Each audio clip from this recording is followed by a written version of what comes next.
Friday's announcement was the most substantial sanctions package on Russia that we've seen, certainly in quite a few years from the Biden administration. I think what we're seeing is twofold. Firstly, these are the last days that Biden has before he hands over to President-elect Trump. And so his team is looking to take as many steps as they can to strengthen Ukraine's position and perhaps even to try and limit the scope for the Trump administration to roll back or to soften the US stance on Russia. The second is that the Biden team sees an oil market that they believe is loose enough to allow them to be tougher on Russia without too much risk of pushing oil prices higher.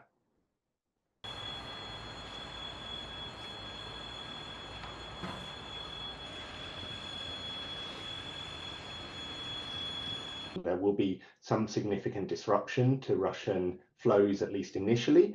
We think that could be up to 1 million barrels a day of Russian crude exports that are disrupted, at least at first. I think that will feed through into higher refining margins and then into higher end product prices for consumers. But this isn't an environment where prices are anywhere near as high as they were in sort of 2022. So those price increases will be from a lower base, but they will start to be felt and they will put some upward pressure on inflation if they're sustained.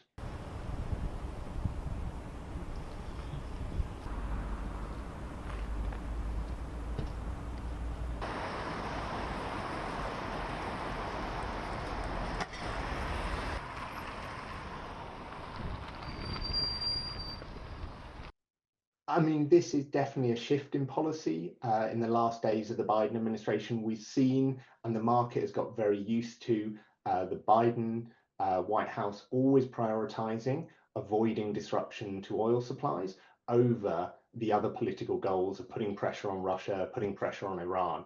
And that view seems to have shifted in the final days in office. I think maybe these are lists of targets that have been known about and identified for a while. And the sense is before they leave, this is one last go to do some of the things that they were too cautious about doing before the presidential election.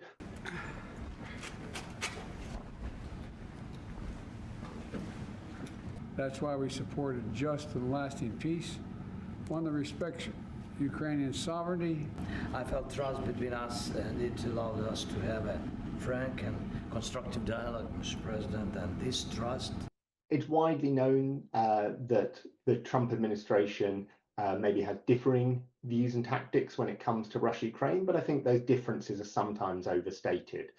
I think Trump still wants to put pressure on Russia, and he may view this sanctions package as somewhat helpful in creating leverage that he can then translate into negotiations over the course of this year. But one of the important things that has been built in here is that the sanctions have been written in such a way that that any removal or reversal of most of them would require congressional review.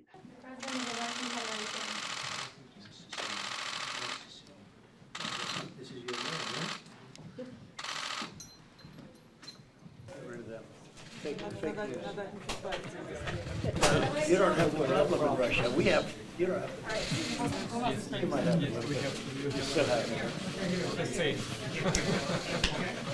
But on the diplomatic and political level, we've already seen an angry response from the Kremlin, and we may see more focus on the battlefield in Ukraine, more attacks on Ukrainian energy infrastructure, not only to send a message to the US and the West, but also because I think President Putin is looking at a narrowing window to strengthen Russia's position on the field before he accepts that he has to move into negotiations